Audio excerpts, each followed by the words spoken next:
Selamat pagi pemirsa. Banjir dan tanah longsor yang terjadi di Kabupaten Pesisir Selatan Sumatera Barat membuat pilu dan geram. Bukan saja karena banjir yang memang kerap terjadi, rangkaian fakta yang terungkap belakangan sering menunjukkan bahwa ulah manusia yang menjadi sumber petaka terbesar. Pemirsa, inilah editorial Media Indonesia edisi hari ini, Rabu 13 Maret 2024. Dengan tema bencana tersebab ulah manusia bersama saya Leonard Samosir. Dan Anda juga bisa ikut menyatakan pendapat Anda nanti pemirsa dengan menelepon nomor telepon 021-583-99-100. Dan pemirsa, pagi ini telah hadir bersama saya anggota Dewan Redaksi Media Group, Aris Fadilah. Aris, selamat pagi. Pagi Leo. Sehat-sehat? Alhamdulillah sehat. Tidak kena hujan ya sampai sini ya? Sedang Hujan tidak gerimis. hujan, gerimis saja. Kita akan bicarakan soal bagaimana bencana yang disebabkan juga sebagian karena ulah manusia. Betul. Walaupun memang ini bukan kali pertama ya kita bicarakan. Pada pagi ini juga terkait dengan berita yang baru saja kita sampaikan, bencana tersebab ulah manusia. Saya masih ingat bahwa pada saat ada beberapa kali erupsi gunung berapi, itu kita juga membahas itu di meja editorial ini, Aris.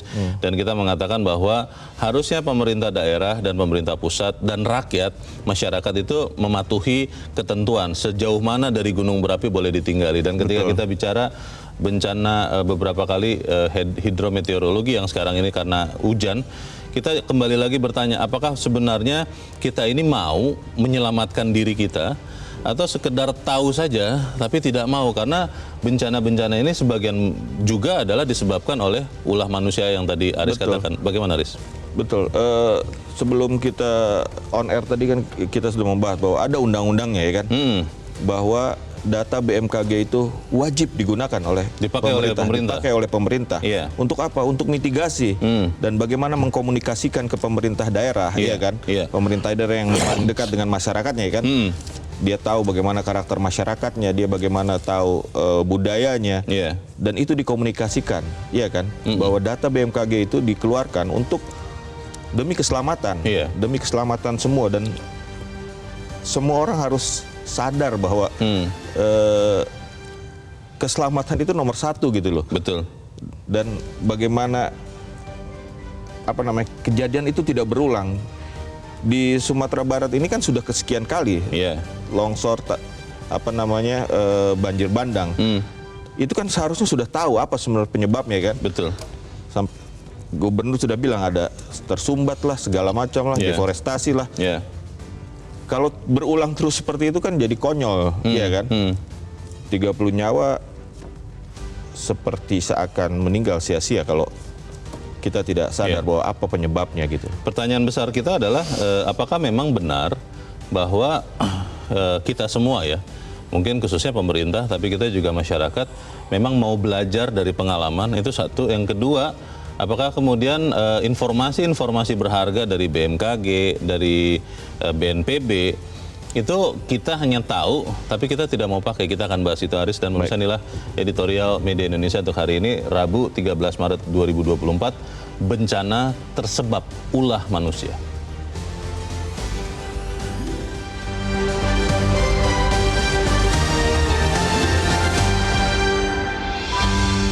Bencana tersebab ulah manusia.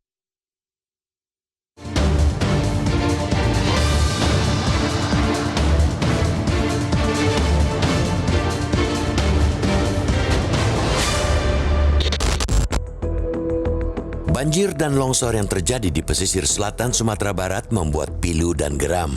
Bukan saja karena banjir yang memang kerap terjadi, rangkaian fakta yang terungkap belakangan sering menunjukkan bahwa ulah manusialah yang menjadi sumber petaka terbesar. Hal itu pula yang patut kita curigai dari banjir longsor yang terjadi pada 7 Maret 2024 di tanah Minangkabau. Hingga kemarin, bencana ini dilaporkan menelan 30 korban jiwa dan 6 orang masih hilang. Kerugian materi diperkirakan mencapai 236 miliar rupiah. Totalnya banjir itu melanda 12 daerah di Sumbar. 5 diantaranya berstatus darurat, yakni Kota Padang, Kabupaten Pesisir Selatan atau Pesel, Kepulauan Mentawai, Pasaman Barat atau Pasbar, dan Padang Pariaman. Betul, seperti yang dilansir BMKG pada hari naas itu, bahkan hingga 10 Maret, wilayah Sumbar diguyur hujan deras. Namun hujan tidak pernah jadi faktor tunggal untuk banjir, apalagi longsor. Selama kondisi alam terjaga, hujan tidak pernah menyalahi kodratnya sebagai berkah. Sebab itu pula, laporan banjir dan longsor nyatanya lebih sejurus dengan laporan kerusakan lingkungan ketimbang naiknya curah hujan. Pada banjir besar di Pesel pada 2021 misalnya, banyak laporan tentang maraknya tambang galian C yang membuat erosi das hulu Tapan. Ditambah lagi terdapat setidaknya 2 tambang batu bara hingga menyebabkan pendangkalan sungai. Kedua hal itu dilaporkan terjadi di Kecamatan Ranah Ampek Hulu dan Basa Ampek Balai Tapan.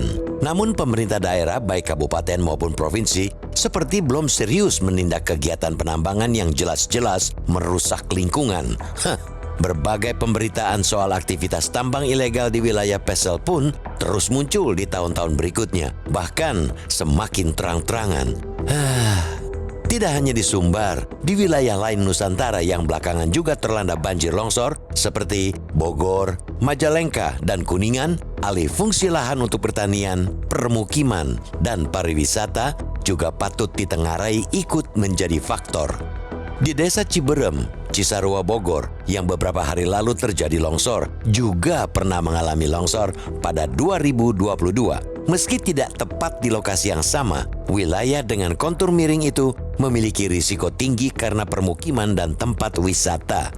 Tingginya penggunaan lahan untuk permukiman dan pertanian pula yang diduga menjadi penyebab terjadinya bencana banjir di Majalengka, Jawa Barat. Hal itu juga bukan baru, karena yang kejadian dan penyebab banjir tempo hari nyaris serupa dengan yang terjadi di 2021. Sederet bencana itu menunjukkan jika faktor manusia berperan besar untuk mencegah maupun menimbulkan petaka.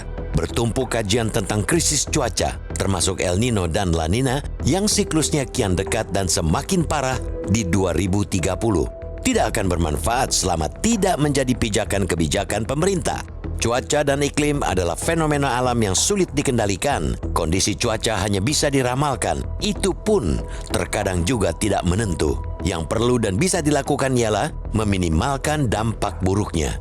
Kebijakan pencegahan dan penanggulangan mesti holistik, sejak penetapan rencana tata ruang wilayah atau RT/RW hingga penegakan hukum terhadap berbagai aktivitas ilegal di wilayah tersebut. Tanpa itu semua, pemerintah sesungguhnya sedang menciptakan petakannya sendiri seiring dengan laju perubahan iklim global yang memang tidak bisa dihentikan. Karena itu, pemerintah pusat maupun daerah dan instansi harus benar-benar bersiaga, siap sedia. Skala tinggi ataupun rendah, dampak bencana sesungguhnya tidak hanya disebabkan besarnya cuaca ekstrim, tetapi juga dari kualitas kesiagaan itu sendiri.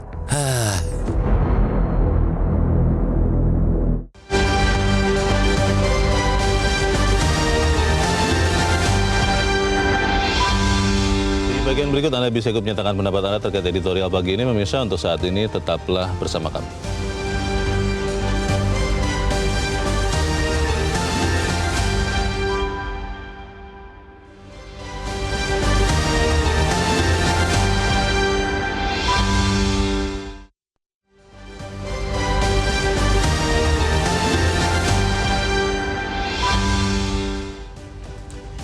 Terima kasih pemirsa, Anda masih bersama kami di Editorial Media Indonesia. Kita melihat kembali Aris Undang-Undang tadi ya nomor 31 tahun 2009 tentang penyelenggaraan klimatologi, meteorologi dan geofisika. Dan saya masih melihat tentunya, tapi anehnya adalah tidak ada kewajiban dari pemerintah untuk benar-benar menggunakan data BMKG. Di sini hanya dikatakan bahwa pemerintah wajib menyelenggarakan MKG tadi, meteorologi, klimatologi, dan geofisika. Betul. Pertanyaannya adalah begini, kalau kemudian kita sudah ada BMKG dan berdasarkan pemberitaan banyak saya mengamati prediksi BMKG khususnya dalam misalnya memperkirakan hujan itu cukup tinggi dibandingkan lembaga-lembaga sejenis di negara-negara lain. Pertanyaannya ketika kita sudah punya data, tapi tidak ada kewajiban bagi lembaga-lembaga pemerintah baik pusat maupun daerah untuk memakai, untuk menyesuaikan semua rencana tata ruang, tata wilayahnya dengan data BMKG. Kan akhirnya kemudian ya kita akhirnya paham, oh betul, kalau begitu ya pemerintah daerah, pemerintah pusat, ya tidak salah juga kalau kemudian terjadi lagi bencana seperti di Sumatera Barat atau di Bogor atau di tempat lain. Ini bagaimana ya, Aris? Kalau saya melihatnya seperti ini ya, bahwa undang-undangnya menyebutkan pemerintah berkewajiban untuk menyelenggarakan artinya membentuk sebuah badan yang tugasnya adalah memberikan data untuk kepentingan mitigasi, kan seperti itu, terkait cuaca, bencana dan segala macam, ya kan. Nah, ketika undang-undang menyebut pemerintah berkewajiban menyediakan, membentuk, berarti kan data yang dikeluarkan oleh BMKG, badan yang dibentuk itu, dalam hal ini adalah BMKG, adalah wajib untuk digunakan. Logikanya kan? begitu. Logikanya kan seperti itu. Betul Harusnya kan? begitu. Seperti tahun ini BMKG sudah menyatakan bahwa 9,9% hujan akan di atas normal di beberapa wilayah, ya kan? Berarti apa? Berarti kementerian, lembaga pemerintah dari institusi terkait sudah harus melakukan langkah mitigasi terhadap kemungkinan terjadinya bencana hidrometeorologi selama musim hujan, terutama di wilayah-wilayah yang 9,9% tadi akan mengalami hujan yang di atas normal, ya kan? Bahasanya kan begitu, di atas normal kan, akan lebih basah. Kalau sudah dibentuk badannya oleh pemerintah dengan akurasi tinggi pula, dan itu kan berarti ya datanya harus digunakan dong. Itu kan logika sederhana saja kan. Ketika wajib untuk membentuk badan untuk melakukan itu, berarti datanya yang dikeluarkan oleh badan tersebut, dalam hal ini BMKG, ya itu harus digunakan. Harusnya kita pakai. Baik, sebelum kita lanjutkan dialog kita, Aris dan pemirsa, kita akan bertanya juga. Saat ini kita sudah tersambung lewat saluran telepon dengan Direktur Eksekutif Nasional Wahana Lingkungan Hidup Indonesia atau WALHI, Zenzi Suhadi. Mas Zenzi, selamat pagi. Selamat pagi, Mas Renard. Ya, dengan Leonard Samosir. Mas Zenzi, kalau kita melihat apa yang terjadi belakangan, ada di Sumatera Barat, bencana karena hujan deras ya, lalu kemudian ada banjir, lalu juga ada beberapa wilayah seperti di Jawa Barat, ada di Bogor, Majalengka, Kuningan. Kita akhirnya bertanya bahwa apakah memang kemudian data yang sudah diberikan oleh BMKG itu benar-benar memang akurat, itu satu. Lalu yang kedua, apakah memang dihormati dan dipakai oleh segenap stakeholders yang harusnya melindungi nyawa manusia di tempat-tempat itu? Bagaimana WALHI melihatnya, Mas Zenzi? Iya, kalau menurut kita ya, BMKG dia sudah benar ya memperkirakan, membaca iklim di Indonesia. Jadi ada dua hal yang mengakibatkan bencana di Indonesia itu meningkat. Yang pertama karena perubahan iklim yang membuat anomali frekuensi hujan ya, di mana curah hujannya lebih banyak, kayak gitu, lebih lama pada waktu tertentu. Yang kedua, daerah resapan air kita itu berkurang, kayak gitu. Nah, mestinya dengan meningkatnya curah hujan pada waktu tertentu, seharusnya kita melalui kebijakan itu melakukan langkah mitigasi. Curah hujan itu dia tidak akan menyesuaikan volumenya dengan hutan yang tersisa. Betul. Artinya yang harus beradaptasi itu adalah kita. Ketika curah hujan itu meningkat, maka hutanlah yang harus ditambah mestinya. Nah, sebenarnya dalam regulasi kita itu sudah ada regulasi tentang tata ruang, ada regulasi tentang neraca arus sumber daya alam, dan regulasi tentang kajian lingkungan hidup strategis. Sebenarnya kalau tiga regulasi ini dipatuhi dengan sungguh-sungguh oleh kepala daerah dan pemerintah di kementerian, maka langkah mitigasi itu akan diambil. Gitu. Tapi sungguhnya kan kebijakan terhadap sumber daya alam Indonesia itu dia tidak berpedoman pada pengetahuan.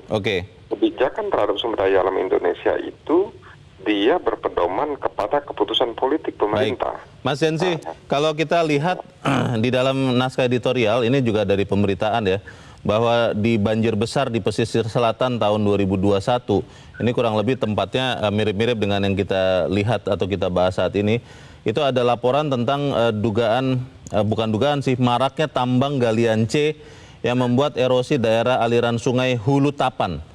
Lalu juga ada setidaknya 2 tambang batu bara yang menyebabkan pendangkalan sungai. Apakah memang akhirnya kepentingan uang, mungkin legal, mungkin juga ilegal, itu akhirnya mengalahkan keberpihakan stakeholder setempat, pemerintah daerah mungkin, kepada nyawa manusia yang akhirnya harus melayang gara-gara bencana ini? Bagaimana, Mas Zensi? Iya, kita itu punya kelemahan ya dengan sistem pemerintahan kita. Jadi pemerintahan kita itu dia umurnya pendek, 5 tahun begitu. Okay. Tetapi keputusan pemerintah itu melampaui usia tanggung jawab pemegang authority itu. Jadi seorang bupati kan dia tanggung jawabnya cuma 5 tahun begitu. Tetapi dia mengeluarkan izin itu kan sampai 32 tahun usia izin tambang begitu. Jadi dia tidak merasa akan bertanggung jawab atau akan ditagih tanggung jawabnya ketika suatu saat terjadi bencana begitu. Nah, kita itu mesti mereview regulasi kita tentang kejahatan lingkungan dan sumber daya alam. Jadi seharusnya dalam penerbitan izin itu pejabat yang berwenang itu tidak hanya diberikan kewenangan untuk menerbitkan izin, tetapi ada klausul yang mengatur tentang keterlibatan dalam kejahatan sumber daya alam begitu ya. Pertanyaan terakhir saya, Mas Zensi, kalau melihat apa yang terjadi sekarang, apakah kita akhirnya harus mengandalkan diri kita masing-masing? Kita harus tahu persis di mana kita tinggal, ancaman bahaya bencana alam apa yang ada di sekitar kita, atau kita masih bisa berharap kepada pemerintah, baik daerah maupun pusat, untuk benar-benar membantu kita menyelamatkan nyawa kita, Mas Zensi? Untuk sementara ini menurut saya pemerintah itu tidak bisa diharapkan, karena kita percaya ya dengan pemerintah lah bencana itu terjadi. Gitu. Artinya di rakyatlah sekarang yang harus memitigasi ancaman dari bencana. Harus menyelamatkan diri masing-masing akhirnya begitu ya? Menyelamatkan diri masing-masing. Baik. Ya.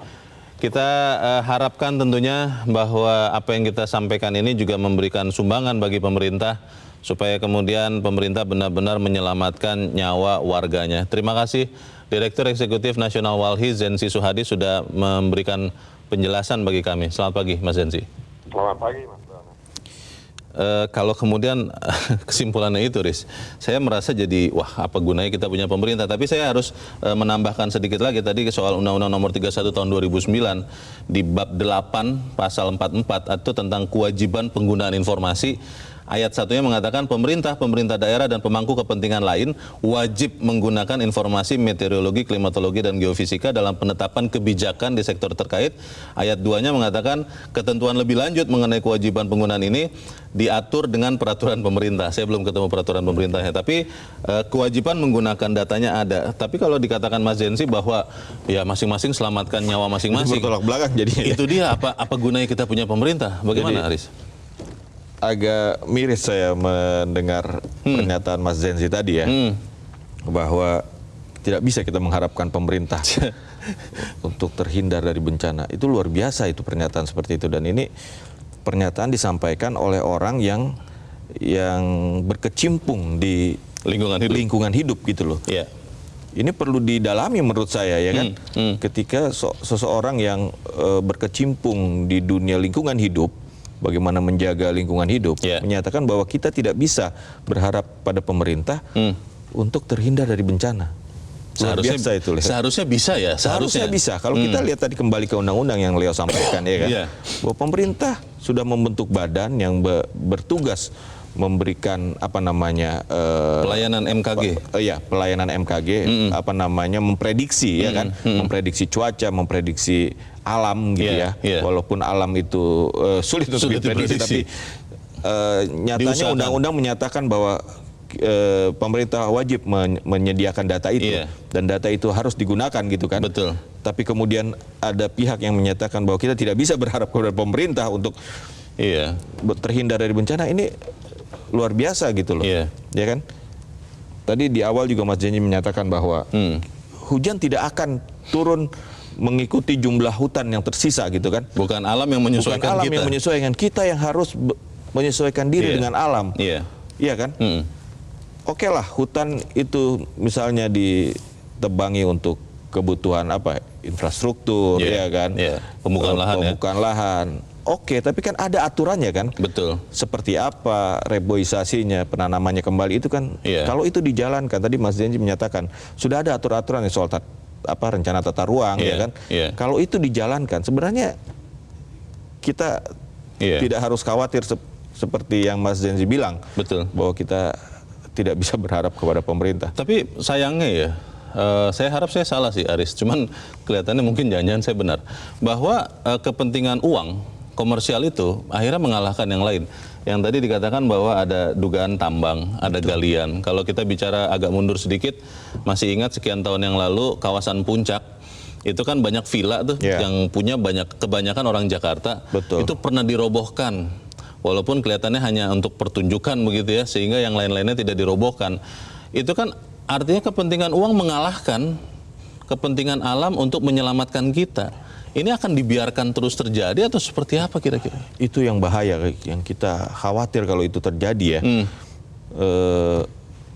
Menteri PUPR sudah menyatakan ada dugaan pembalakan liar di hulu tempat banjir bandang di Sumatera Barat ini.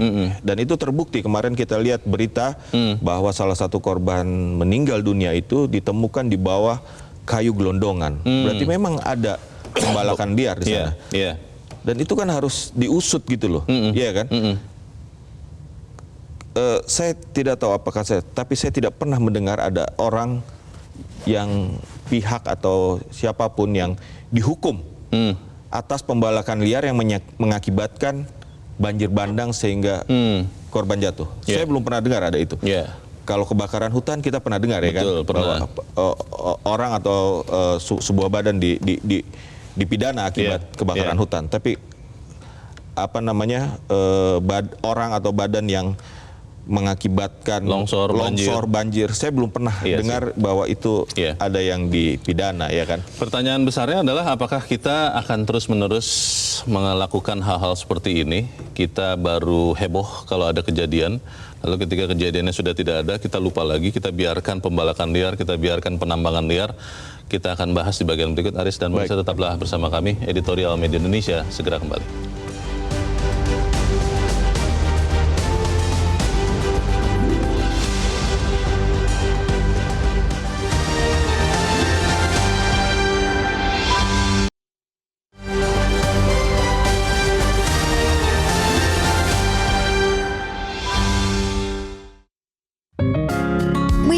Indonesia mengajak Anda untuk mengakses fitur premium e-paper. Dengan sajian konten berbasis intelektual dan meneguhkan kebangsaan, Media Indonesia tampil dengan lebih dinamis melalui e-paper Media Indonesia yang dapat Anda akses kapan saja, di mana saja. Caranya mudah, download aplikasi Media Indonesia di Android atau ketik link e-paper.mediaindonesia.com atau bisa scan QR Code pada layar kaca Anda. Klik tab e-paper di bagian samping layar tablet Anda, daftarkan data diri, serta pilih paket berlangganan e-paper Media Indonesia sesuai dengan kebutuhan Anda. Nikmati juga bonus spesial tambahan 4 halaman rubrik fokus setiap hari. Semua bisa Anda dapatkan hanya di e-paper Media Indonesia. Untuk informasi lebih lanjut, hubungi customer service di nomor 0811 1201 2018 atau kunjungi media sosial @mediaindonesia. Media Indonesia, referensi bangsa. Terima kasih pemirsa, Anda masih bersama kami di Editorial Media Indonesia dan sekarang waktunya kita Aris untuk mendengarkan juga pendapat dari pemirsa Metro TV. Saat ini kita sudah terhubung dengan pemirsa Metro TV di Makassar, Sulawesi Selatan, ada Ibu Lia. Ibu Lia, selamat pagi. Assalamualaikum. Waalaikumsalam, Ibu Lia. Bagaimana Bu, ini bencana ternyata sebagian juga disebabkan kita sendiri nih Bu. Bagaimana pendapat Ibu? Pertama-tama juga saya juga mengucapkan dulu turut prihatin ya, belasungkawa atas korban yang jatuh. Apalagi kasih bulan Ramadan begini, mereka itu kan seharusnya beribadah dengan khusyuk ya. Tapi karena dengan musibah ini, ya mereka itu seperti itulah keadaannya. Itu memprihatinkan. Tapi kita tidak lepas dari itu tadi, bahwa betul itu bagian besar itu adalah ulah manusia itu sendiri. Jadi ada juga fenomena alam tapi sedikit ya dibandingkan dengan ulah manusia. Dan itu terdiri dari biasa pertama adalah pembalakan liar. Ya, itu berarti liar berarti tidak berizin. Yang kedua yang berizin. Ya, pembukaan lahan baru yang berizin tetapi tidak sesuai dengan tata ruang. Ya, jadi dia berizin tapi tidak sesuai dengan tata ruang. Karena ini apa misalnya ada istilahnya kong kali kong ya. Dilarang pemerintah tapi ada sebagian yang memberikan izin. Nah, inilah juga biasanya yang apa namanya amburadul ya, karena ada yang membuat aturan dan ada yang melanggar aturan. Karena itu tadi ada cuannya ya, jadi ada cuan. Tapi itu sendiri kuncinya adalah dari kesadaran masyarakat kuncinya. Ya, jadi kalau tidak ada kesadaran itu karena itu akan bisa terjadi bencana-bencana seterusnya. Jadi mudah-mudahan pembelajaran kejadian yang ada kita lihat ini sekarang ini ke belakang masyarakat itu bisa menahan diri untuk tidak melakukan pelanggaran-pelanggaran yang bisa mengeluarkan bencana untuk orang banyak ya. Jadi bukan untuk mereka sendiri tapi untuk orang banyak. Jadi lihatlah bagaimana aturan-aturan itu bisa dilaksanakan sebaik-baiknya untuk menghindari bencana di luar ya, itu dari manusia ya, tapi di luar fenomena alam. Kalau fenomena alam ya tidak bisa diprediksi ya. Gitu. Jadi tapi lebih banyak dan memang dari manusia. Ya, jadi barangkali itu saja, mudah-mudahan kita bisa mengambil hikmah dari kejadian-kejadian ini. Terima kasih. Assalamualaikum. Waalaikumsalam. Terima kasih Ibu Lia di Makassar, Sulawesi Selatan. Di belakang Ibu Lia ada Pak Sukarwan di Temanggung, Jawa Tengah. Pak Sukarwan, selamat pagi. Selamat pagi Bang Leo, selamat pagi Metro TV. Selamat pagi. Bagaimana Pak pendapat Anda Pak? Silakan Pak. Ya ini gini Bang, bencana terjadi di mana-mana dan ini rutinitas hingga orang itu harus mengantisipasi kalau bulan-bulan Desember sampai Maret itu mesti hujan. Curah hujan banyak ekstrim kan.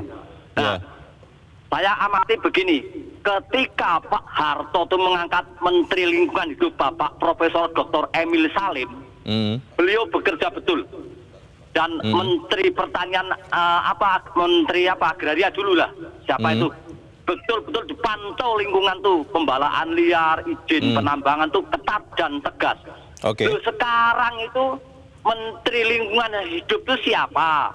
Terus Menteri Tata Ruangnya siapa? Menteri Tata Ruangnya sekarang kan gara-gara ketua partai, tidak dari akademisi. Supaya ketua Partai Demokrat dan juga Menteri Agraria Tata Ruang tahu apa dia AHY. Tapi kalau memang lembaganya Pak Sukarwan, kalau memang lembaganya sudah bekerja ya Pak, itu kan kalau ini pemikiran saya Pak, kita berdiskusi, itu kan mungkin tidak terlalu tergantung kepada figur siapa yang menjadi kepalanya Pak. Kalau memang berfungsi dengan baik, sistemnya sudah in place, sudah dipakai oleh lembaga-lembaga pemerintah, kan harusnya bencana karena alam ini bisa dicegah. Bagaimana menurut Anda Pak? Ya bisa begini Bang, seorang pelatih sepak bola kan tidak harus dia mantan pemain sepak bola, tapi dia tahu betul persepak bolaan. Kalau menterinya tidak, anak buahnya tahu, oh menterinya tuh paling gara-gara ketua partai diangkat paling tidak paham hal ini. Tetap kompetensinya harus ditingkatkan begitu ya? Iya, harus tahu betul. Seorang manajer tuh tahu banyak hal-hal sedikit tapi tahu gitu loh. Tidak sama harus sekali tahu ya. blank. Harus tahu walaupun sedikit tahu gitu. Jadi kalau menegur itu ada alasan. Saya tahu kok, saya ngerti kok. Jadi kalau seorang mengandalkan ketua partai ya ada berajol kerjanya.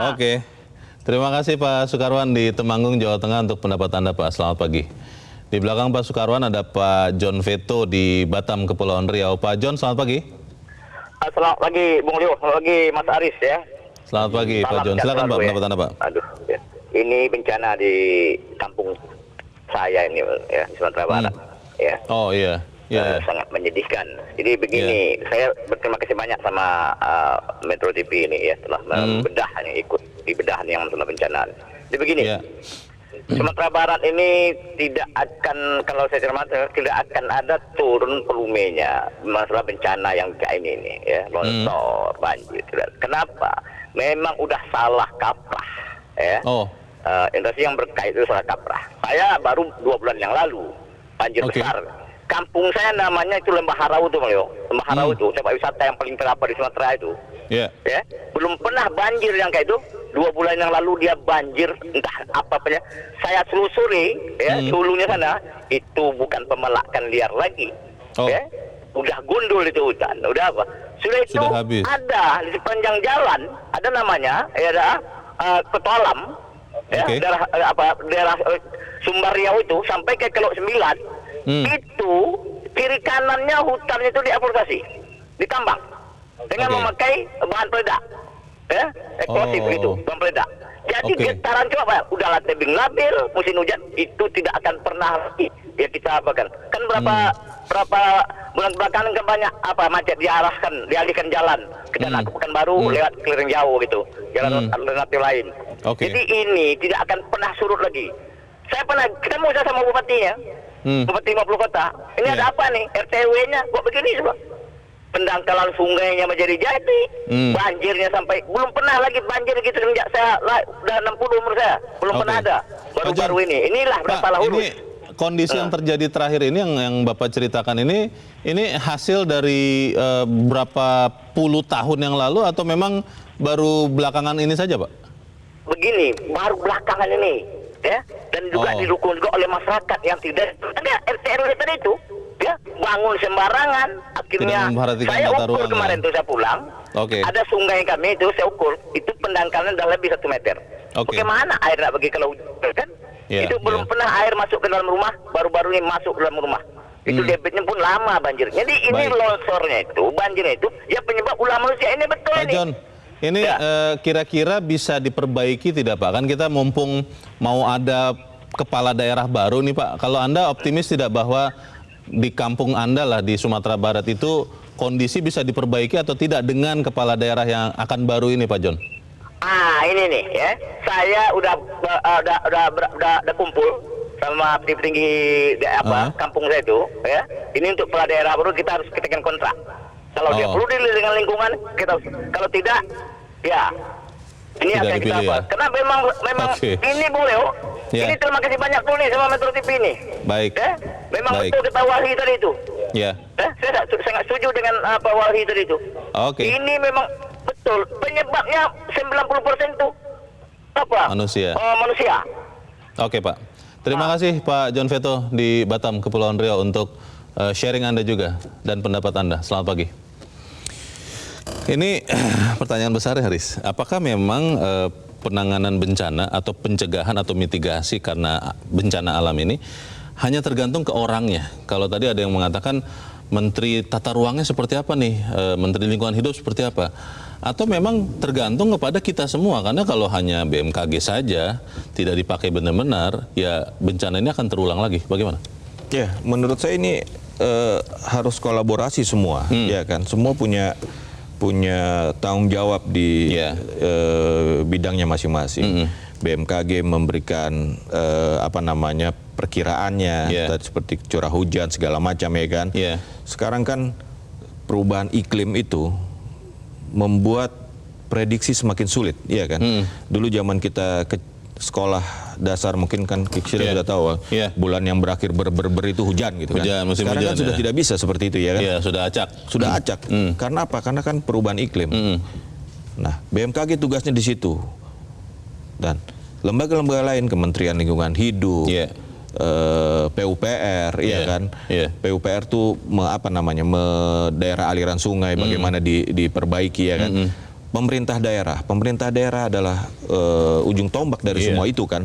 Dia yang berhadapan langsung dengan masyarakatnya, ya kan. Mengatur tata ruang juga. Tata ruangnya, izin dan segala macam, ya kan. Nah, itu kolaborasi yang harus jalan dengan sempurna gitu, dengan tidak boleh ada miss sedikit pun komunikasi di antara lembaga-lembaga itu menurut saya. Iya, tapi pertanyaannya kembali tadi Bu Lia mengatakan dan juga Pak John ya, John Peto, yang berasal dari Sumatera Barat walaupun tinggal di Batam, mengatakan bahwa memang ekstrimnya itu terjadi belakangan. Tapi kalau saya kurang yakin sih bahwa itu hanya karena kerjaan 1-2 tahun belakangan. Betul. Ketika menjadi gundul hutan itu kan tidak cukup dalam waktu singkat. Ini berarti memang abainya bersama-sama ini. Bagaimana? Abai berjamaah ini itu menurut saya. Iya kan? Bahwa bagaimana kan ada undang-undang bagaimana hutan itu boleh diolah ya kan. Ada hutan produksi, ada hutan lindung ya kan. Itu punya aturan masing-masing ya kan. Kalau itu aturannya itu sudah bagus gitu loh ya. Tata ruangnya, bagaimana reboisasinya, itu kan sudah baik. Bagaimana menjalankannya ya kan. Menjalankannya dengan konsekuen. Itu kan dibuat untuk kemaslahatan bersama gitu. Dan itu harus benar-benar dijalankan ya. Tadi Mas dari Walhi itu menyatakan bahwa pemerintah daerah itu cuma 5 tahun. Iya kan, sementara keputusan yang diambil dalam 5 tahun itu bisa berdampak luar biasa ya kan. Bagaimana punya kesadaran dalam 5 tahun memimpin itu, punya punya goodwill yang baik untuk menjalankan soal, karena ini kan keselamatan warga yang dia pimpin ya kan. Ini timingnya pas sekali karena tadi saya tanya ke Pak John Peto. Iya, menarik tadi. Apakah ini adalah kesempatan juga untuk mulai menyeleksi calon-calon kepala daerah? Kita kan bulan September akan ada pilkada. Betul. Ya. Apakah kita bisa dalam tanda petik mengunci bahwa orang yang kita pilih sebagai kepala daerah itu hanya orang yang sungguh-sungguh berjanji, ada garansi. Saya tidak tahu, tidak perlu sumpah pocong tentunya ya. Untuk kemudian memastikan bahwa lingkungannya terjaga. Tapi kita harus jeda dahulu, Aris dan Mirsa tetaplah bersama kami. Editorial Media Indonesia segera kembali.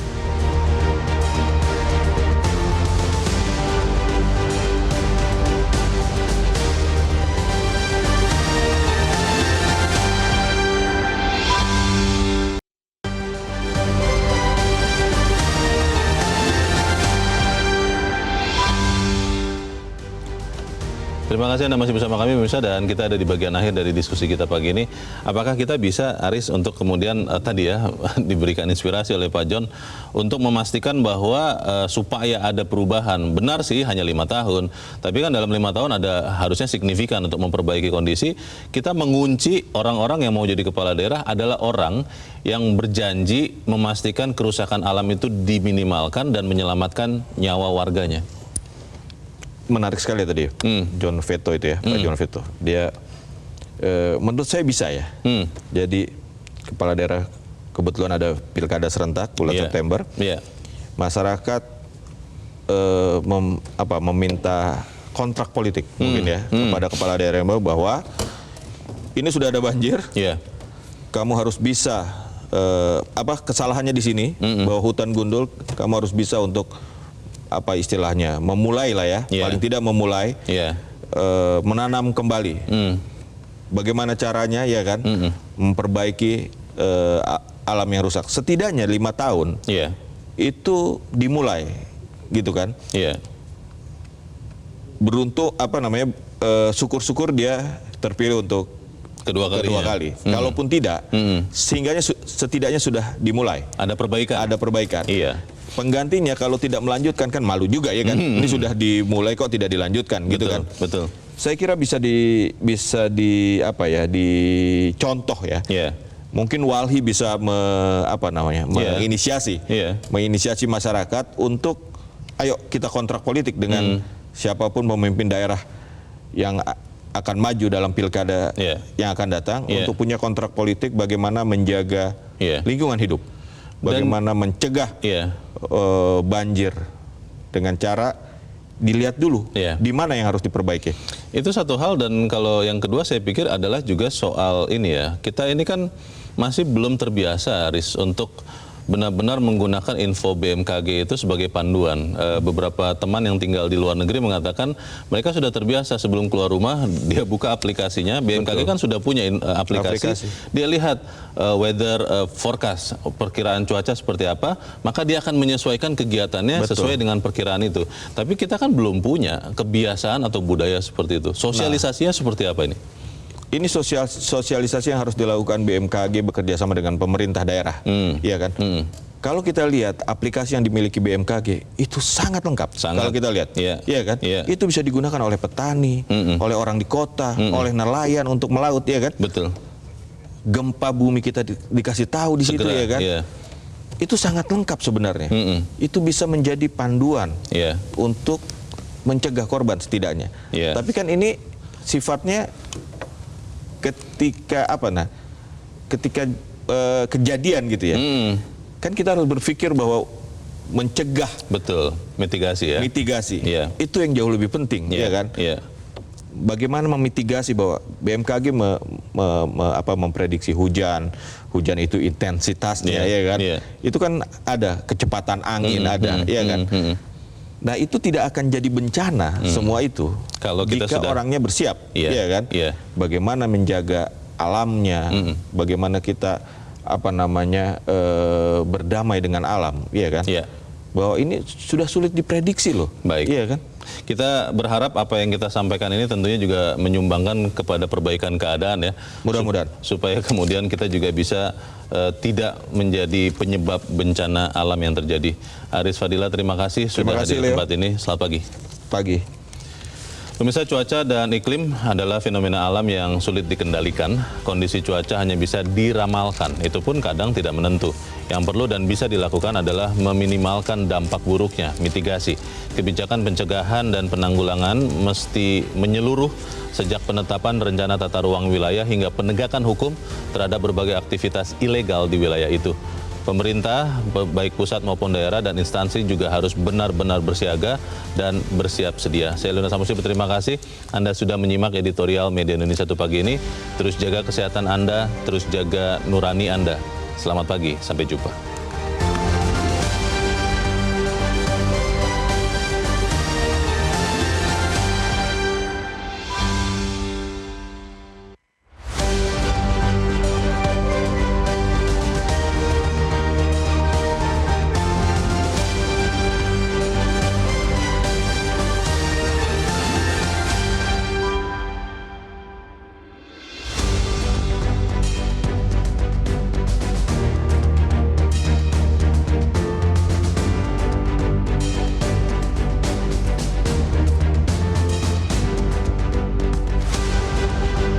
Jelajahi cara baru mendapatkan informasi. Download Metro TV Extend sekarang.